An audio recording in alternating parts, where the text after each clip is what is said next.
Hi folks, I'd like to introduce you today to one of my oldest possessions and also a longtime friend of the family. I first encountered this 1911 when I was 5 years old. I was permitted to fire it when I was 16 years old. Just for the record, this is what's known as a two-tone magazine. Very early product of the Colt factory, not the oldest type. They had an earlier one that had a lanyard loop on the bottom, but this is what they mean when they say two-tone magazine, because the lower half is blued and the top half is heat treated. Anyway, this pistol is a 1911. Specifically, this is a Springfield Armory 1911. I don't know if you can make out the Springfield Armory stamp on here. It's up there. It's just an eagle. Doing what I can for you to see it.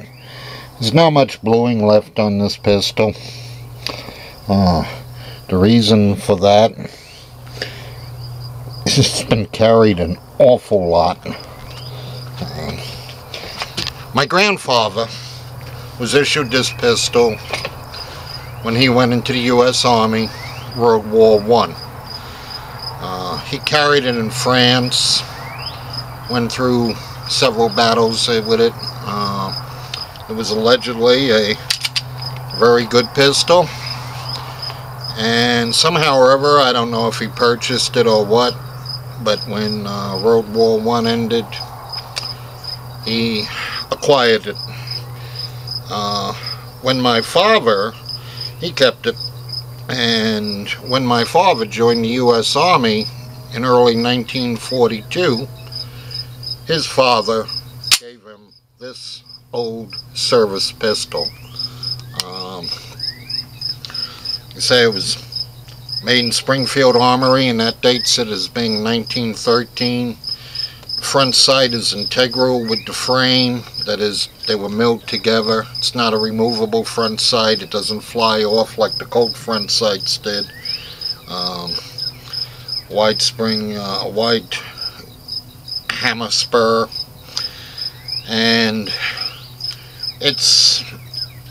my father carried it through World War II with the US Army Air Force. He was an advanced party in Operation Torch, the invasion of North Africa. He actually went ashore into enemy territory several days before the invasion fleet arrived.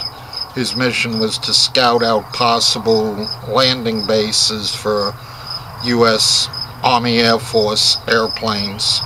And later on, he helped overpower, when the invasion began, overpower German soldiers at an air base. And long and short of it is, this pistol did see combat.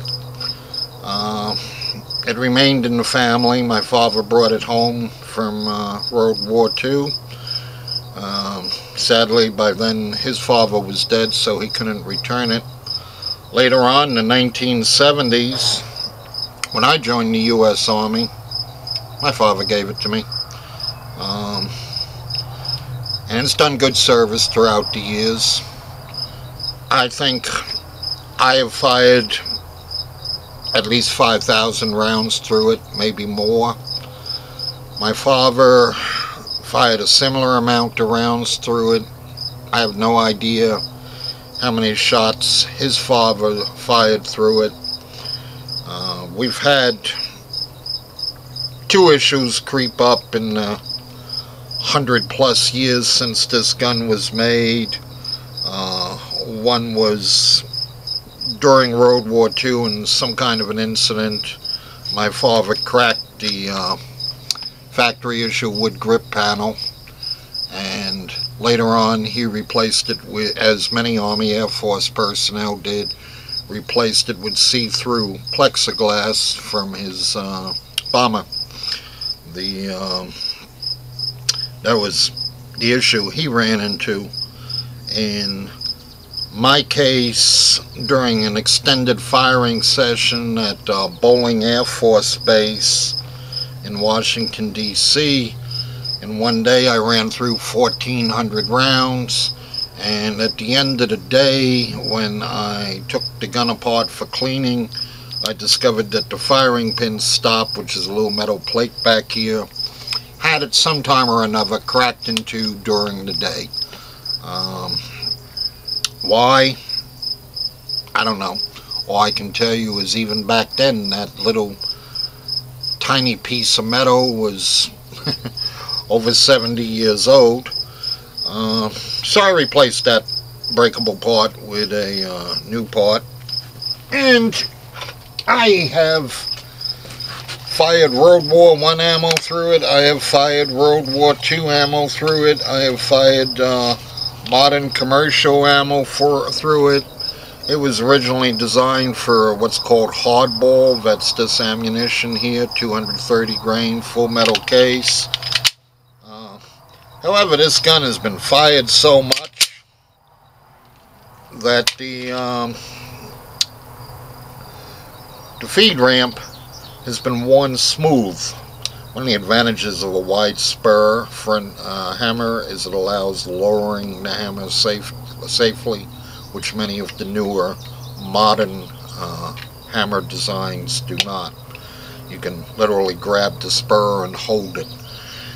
The first manual for these, issued by the US Army back in 1911, I guess, specified that the weapon shall be carried with a round in the chamber and the hammer down.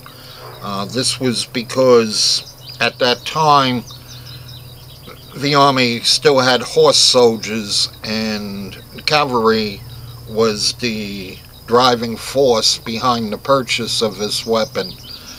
And later on, around 1912, 1913, the Army revised the manual so that the weapon shall be carried with no round in the chamber and the hammer down. Or if there's a round in the chamber, hammer cocked and safety on. For myself, my father taught me to carry it the original way, round in the chamber, hammer down, and I learned at an early age how to cock the hammer while drawing the pistol. I realize that is not the current approved method of carrying this weapon. In point of fact, I myself recognize the safety issue involved in it, because should the gun fall and land on the hammer spur like that, it is possible the gun will go off. In the 1990s, I semi-retired this pistol and I replaced it with a Series 80 45, which is otherwise identical, except it has a hidden internal safety that blocks the firing pin, so that if the gun falls like this while loaded, nothing happens. That to me was a major selling point for the Series 80.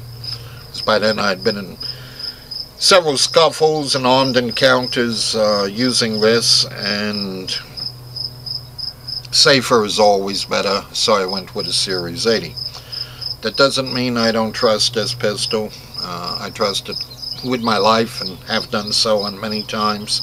I've found it to be 100% reliable. Bet you thought I forgot about that round, didn't you? The point of the feed ramp being polished is, over the years I have fired semi-wad cutters, full wad cutters, hollow points of all descriptions.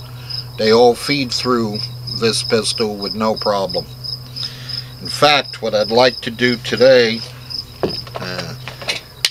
is take it out and back and run some hollow points through it. The big concession I've made to the improvements in the 45 over the decades is I like Wilson magazines. I find them to be much more reliable than many of the military surplus and clone magazines running around today. These are Wilson Combat. I find them to be superb magazines. Anyway, let's head out to the